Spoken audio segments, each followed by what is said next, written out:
Okay, today our topic is about the administration of medication or routes of drug administration. ठीक है, इसमें बेटा first of all the route of drug administration are of various ways. The route chosen depends on the part of the body the drug needs to be affected and how quickly the drug needs to work and the ability of the owner to give that drug. ठीक है, ये इन चीज़ों के ऊपर depend करती है कि हम कौन सी रूट को जो है वो ड्रग एडमिनिस्ट्रेशन के लिए सिलेक्ट करें। ठीक है, रूट्स ऑफ एडमिनिस्ट्रेशन हमारे पास जो है वो ओरल है, पेरेंटल है। पेरेंटल में हमारे पास आईवी, आईएम, आईपी, आईसी और subcutaneous, intravenous, intramuscular, intraperitoneal, intercostal and subcutaneous routes जो है वो पेरेंटल में आ जाते हैं। टॉपिकल जो है वो स्किन के ऊपर आ जाता है हमारे पास। Advantages of oral medication are they usually least painful. ठीक है, ये सबसे कम जो है वो पेनफुल वे है ड्रग एडमिनिस्ट्रेशन का। Can be administered by client और इवन जो ऑनर है एनिमल का वो भी इस मेथड से जो है ड्रग एडमिनिस्ट्रेशन कर सकता है। स्किन नॉट पेनिट्रेटेड, बाकी जो मेथड हैं लाइक आईवी, उसमें इंजेक्शन में इंट्रावीनस इंजेक्शन लगाते हैं, इंटरमस्कुलर इंजेक्शन लगाते हैं, तो उसमें हम स्किन को जो है वो निडल के ज़रिए पेनिट्रेट करते हैं। तो इसमें पेनिट्रेशन नहीं करनी पड़ती स्किन की और जिसकी वजह से less risk of introducing infection होता है। डिसएडवांटेजेस क्या हैं? एस्पिरेशन ऑफ मेडिकेशन हो सकती है, ठीक है, या तो चॉकिंग हो सकती है या फिर निमोनिया जो है वो ड्रग जो है लिक्विड है और वो लंग्स में चली गई है तो उसकी वजह से निमोनिया की कंडीशन डेवलप हो सकती है। Variable rate of absorption depending on the patient content of the gut. ठीक है, तो डिफरेंट एनिमल्स में, डिफरेंट इंडिविजुअल्स में इसकी जो एब्जॉर्प्शन जो है वो डिफरेंट होगी और ये डिपेंड करती है पेशेंट के ऊपर और उसके कंटेंट्स ऑफ गट के अंदर के उसके वहाँ पे गट में क्या क्या चीज़ें मौजूद हैं। उसके बाद इसमें जो साइड इफ़ेक्ट आ जाता है उसमें वॉमिटिंग आ जाती है, इरिटेशन ऑफ गट जो है वो हो जाती है।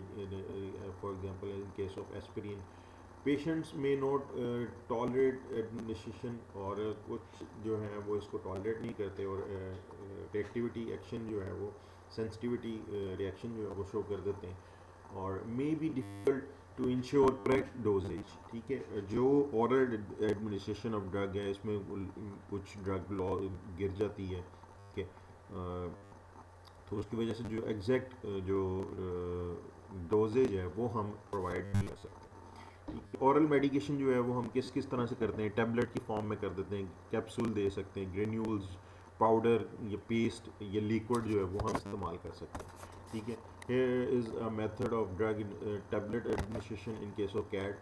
Then we have eternal liquids routes। ठीक है, directly into the mouth, mouth के अंदर जो है वो ओरली हम दे सकते हैं। बाय क्रॉप निडल, बर्ड्स के अंदर ये जो क्रॉप होती है, ठीक है, ये एक स्टोरेज स्पेस होती है, ठीक है, अपर डाइजेस्टिव सिस्टम में।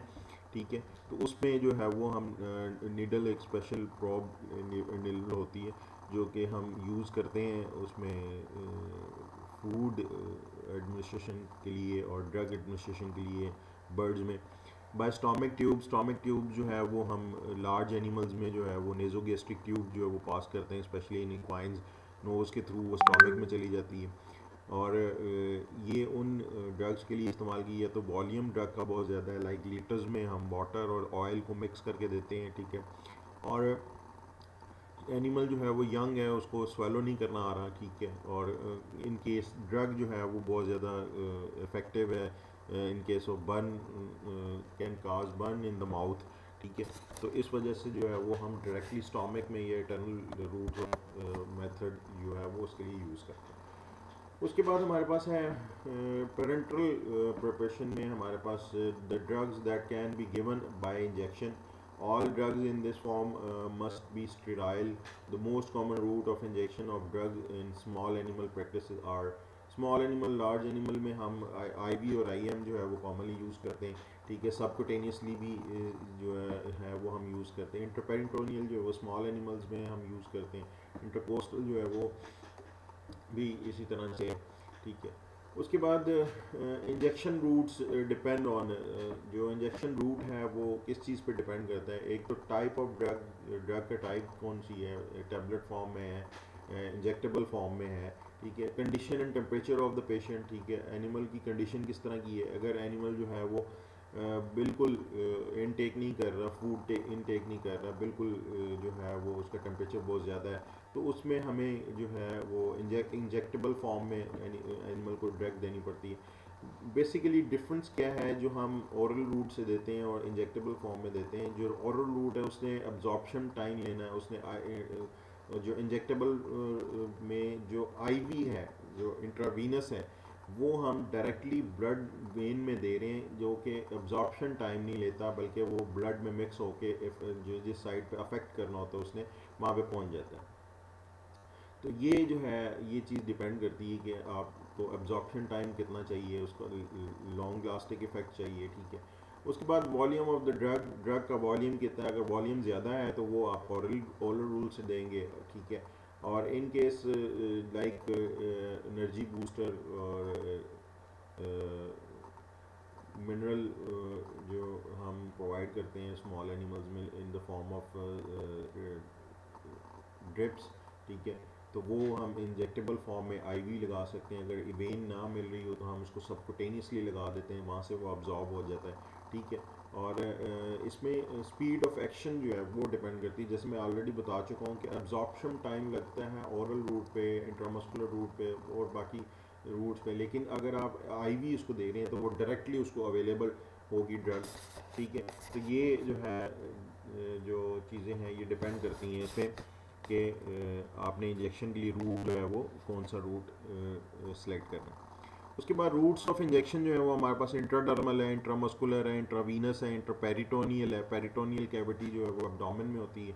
इंट्राकार्डिक है, ठीक है, हार्ट के अंदर जो लगाया। इंट्रा आर्टिकुलर है, आर्टिकुलर जो है जॉइंट्स में लगाया जाता है। एपिड्यूरल जो है वो एनेस्थीसिया के लिए हम यूज़ करते हैं, बैकबोन में लगता है, ठीक है, लोअर बैकबोन में। और सब कंजक्टाइवल जो है, ये वाइट एरिया जो आई में है वहाँ पे जो है जो इंजेक्शन लगाया जाता है ये सब कंजक्टाइवल का। अच्छा, ये जो है ये एक पिक्चर है जो कि डिस्क्राइब कर रही है कि सबकुटेनियस रूट में अगर आपने अप्रोच करना है तो उसके लिए 45 डिग्री एंगल पे जो है वो सबकुटेनियस टिश्यू में आप अप्रोच करेंगे। और इंटरडर्मल जो है वो डर्मिस स्किन के अंदर जो है वो आप यूज़ करेंगे, तो डर्मिस की जो लेयर है उसमें अप्रोच करने के लिए आपको जो नीडल है वो स्किन के साथ 10 to 15 डिग्री के एंगल पे रखनी पड़ती है।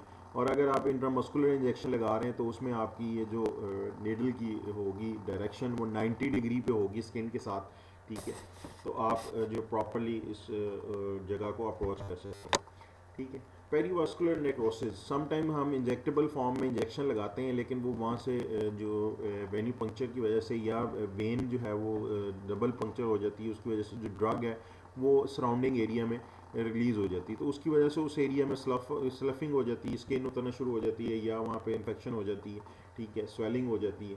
तो उसको नॉर्मलाइज करने के लिए हमें अगर पता चल जाए कि वहाँ पे जो ड्रग है वो हो गई है, लीक हो गई है, तो उसमें हम इमिडिएटली इंजेक्ट कर सकते हैं, हम नॉर्मल सलाइन को कर सकते हैं, या फिर हम ड्रग को ऑलरेडी डाइल्यूट करके जो है वो इंजेक्ट करें ताकि इन केस लीकेज हो भी जाए तो वो ड्रग जो है स्लफ ऑफ या पेरीवास्कुलर नेक्रोसिस की वजह ना बने। उसके बाद इंटरपेरिटोनियल कैविटी में यूजुअली नियर अम्बलाइकस और half way between umbilicus and pubis, ठीक है, used for rodents, bird and euthanasia of young difficult patient, ठीक है। यूथनेसिया मींस के जो हम पीसफुल डेथ की तरफ जा रहे हैं, एनिमल को हम पर्सनली जो है वो डेथ की तरफ ले जाते हैं जो कि रिकवरेबल ना हो या इस कंडीशन में हो कि जो कि वो प्रोग्नोसिस उसमें एनिमल की जो है वो पुअर हो, ठीक है, तो उसमें हम यूथनेसिया का उसका करते हैं। और ये जो है डायरेक्ट इंटरकार्डियल जो है जो रिब्स के दरमियान से जो है वो हम हार्ट के अंदर डायरेक्ट इंजेक्शन लगाते हैं, ये यूथनेसिया के लिए भी यूज़ करते हैं, ठीक है, ये रूट। उसके बाद एपिड्यूरल जो इंजेक्शन है, injection into the epidural space surrounding the spinal cord usually in the lumbar side, ठीक है। लंबर जो है लोअर बैकबोन आ जाती है, hip near hip full sterile preparation needed, ठीक है, इसमें प्रिपरेशन जो है वो स्टीराइल होनी चाहिए, without micro organism infected, animal position on sternum with back legs drawn forward, ठीक है, इसमें जो है वो स्मॉल एनिमल्स के लिए हम ये कह रहे हैं। लार्ज एनिमल को हम स्टैंडिंग पोजीशन में ही एपिड्यूरल इंजेक्शन लगा देते हैं। Use for before an orthopaedic procedure on spine और हाइंड क्वार्टर, पेन रिलीफ, ठीक है, morphine, local anaesthetic for dogs, stop straining and gives pain relief, ठीक है। ये जो हम देते हैं इसका मकसद क्या है, या तो हम पेन रिलीफ के लिए दे रहे हैं या स्ट्रेनिंग अगर एनिमल कर रहा है तो उसके लिए दे रहे हैं, ठीक है। और लार्ज एनिमल में एपिड्यूरल जो है वो हम हाइंड क्वार्टर के एग्जामिनेशन में के लिए भी यूज़ करते हैं, या उसके ऊपर सर्जिकल प्रोसीजर आपने अप्लाई किया तो उसमें हम ये कर सकते हैं। ये आपके सामने जो है यहाँ पे ये एरिया जो है ये हिप बोन है, और यहाँ पे ये जो रिब वर्टिब्रास बन रहे हैं, ये एपिड्यूरल स्पेस जो है वो उसमें अप्रोच करने की जो सोर्स है वो बन रहा है, ठीक है। यहाँ से जो है वो आप एपिड्यूरल इंजेक्शन जो है वो लगा सकते हैं। उसके बाद वेन्यूपैक्चर के लिए हम स्पेलिंग वेन जो है वो यूज़ करते हैं most of the time in cat dogs, ठीक है, फ्रंट लेग के ऊपर है ये। और इसमें जो है ये एक मेथड है कि इसको हम रिस्ट्रेन करने के बाद प्रेशर अप्लाई करते हैं, ठीक है, लेग के ऊपर। और इस में यहाँ पे आप देख सकते हैं कि ये जो वेन है ये प्रोमिनेंट हो गई, ठीक है। और अगर आपको प्रोमिनेंट नहीं हो रही तो आप सिंपली जो हेयर्स हैं उनको क्लिप कर सकते हैं, वाइप विद अल्कोहल के साथ उसको साफ़ कर लेते हैं, ठीक है, या स्पिरिट के साथ उसको साफ़ करते हैं।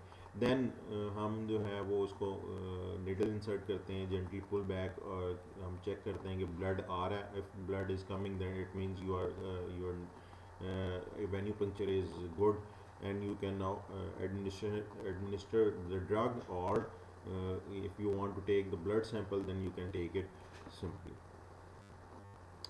Then here is the approach how you apply the subcutaneous injection. आप simply skin को उठाते हैं और इसके अंदर जो है वो आप इंजेक्शन स्किन के नीचे जो है सबक्यूटेनियस स्किन के नीचे जो है जल्द के नीचे, ठीक है, वो आप अप्लाई कर देते हैं, ठीक है।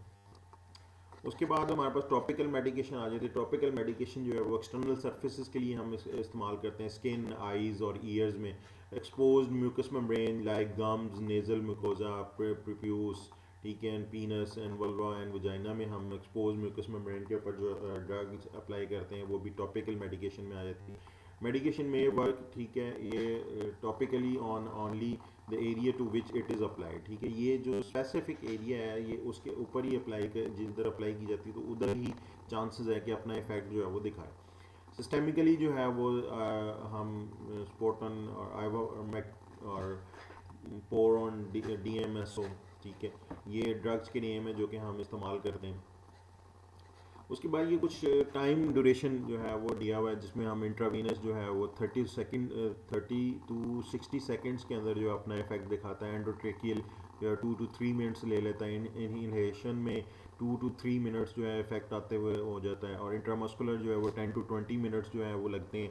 सबक्यूटेनियसली 15 to 30 मिनट लगते हैं, और रेक्टल के थ्रू जो है रेक्टम में 5 to 30 मिनट लगते हैं। और इंजेक्शन की ज़रूरत जो औरली ली जा रही है उसमें 30 to 90 मिनट्स जो है वो ड्रग का इफेक्ट नज़र आने में लग जाता है। तो दिस वाज ऑल। अगर यहाँ तक किसी का कोई सवाल है तो वो आप पूछ सकते हैं।